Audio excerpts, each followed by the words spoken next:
The enemy you seek but never seem to find, but always seems to find you, is you.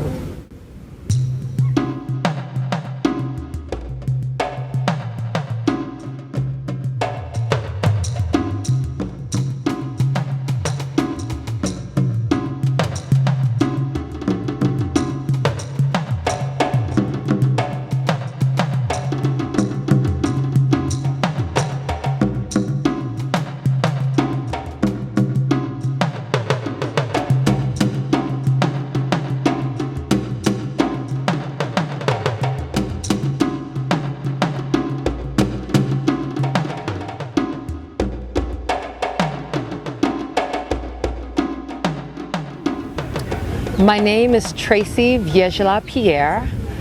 I am a performing artist.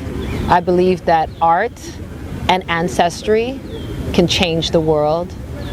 I also see myself as a universal artist that looks to capture many audiences through poetry, dance, comedy, music, and theater. At a very young age, I was very interested in expression. In my neighborhood where I grew up in Miami, Florida, I used to perform poetry. In high school, I entered drama classes, and even to get a scholarship into high school, I wrote a speech about how challenging it is for the homeless people of the world. And that actually won me a first place scholarship to get into the high school, a private high school that I wanted. So it's always been within me to want to express myself artistically. And I continue on doing that with ease and with a lot of passion, which I think is important anytime you're pursuing a journey. Well, I'm Haitian. I would say my mom. My mom was very much so into rituals, and she raised me on that concept.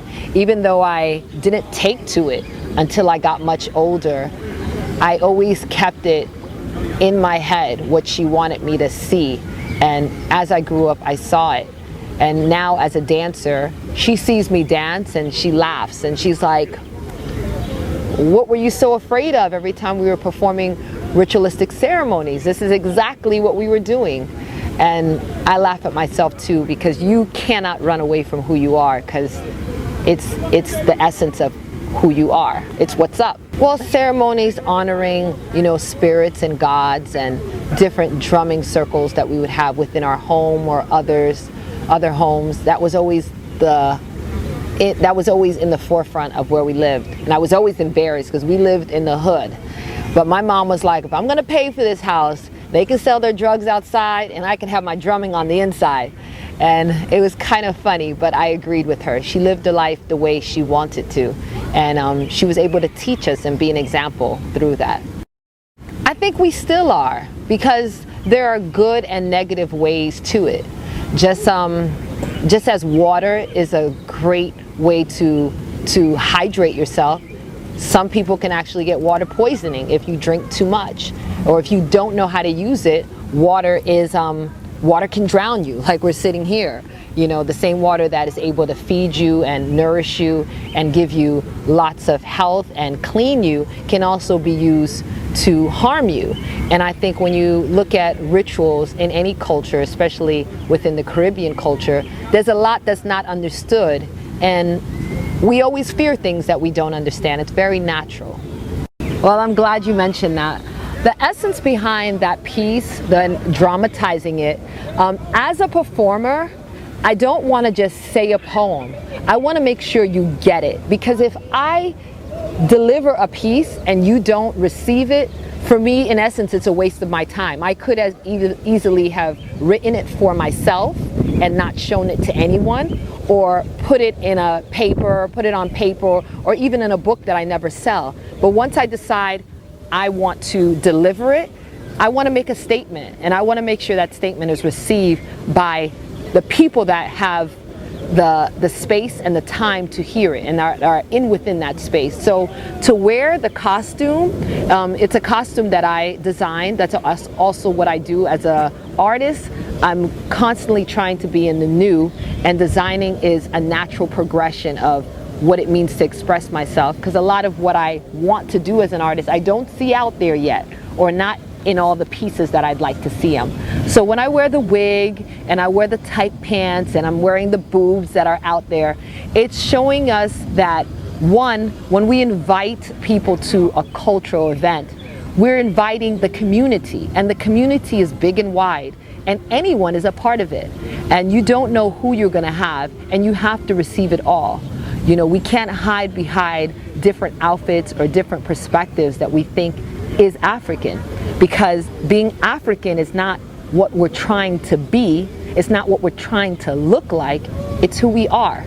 So there's nothing that we wear that can make us more African, and there's nothing that we can do that can take us away from being African. It's within our blood, it's within our DNA, it's within our melanin.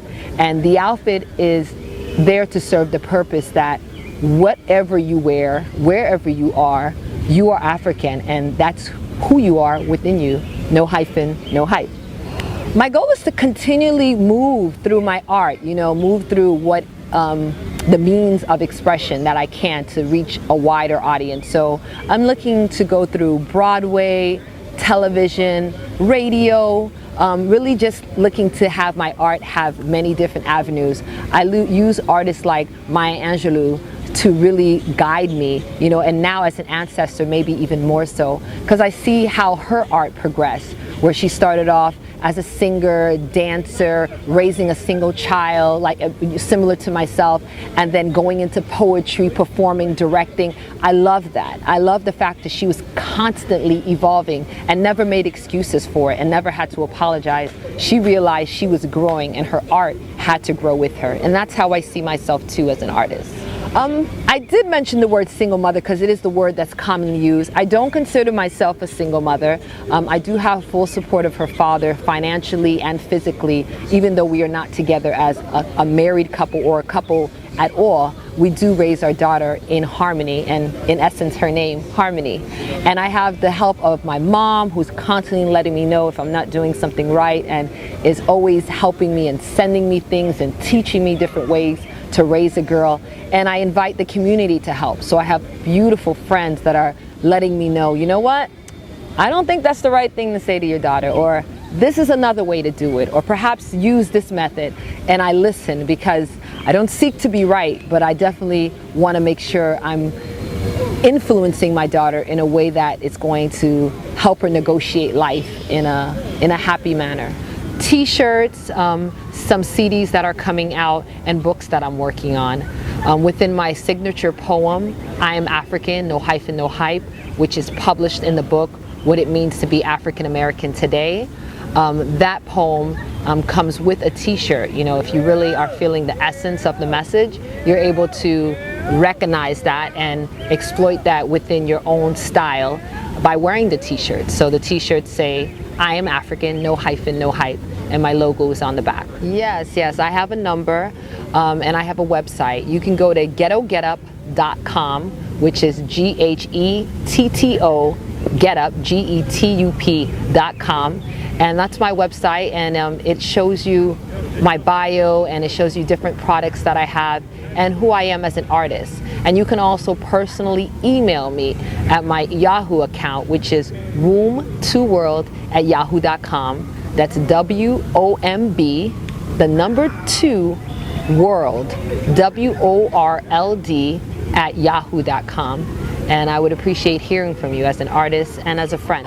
I want to say what's up to my daughter Harmony, who is here with me at the park, at Prospect Park.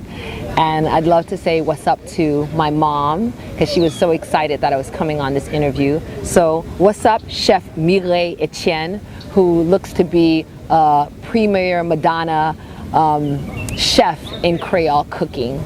And what's up to all my fans that love my poetry and my dance. I appreciate you. You keep me grounded, and you make me feel loved and happy.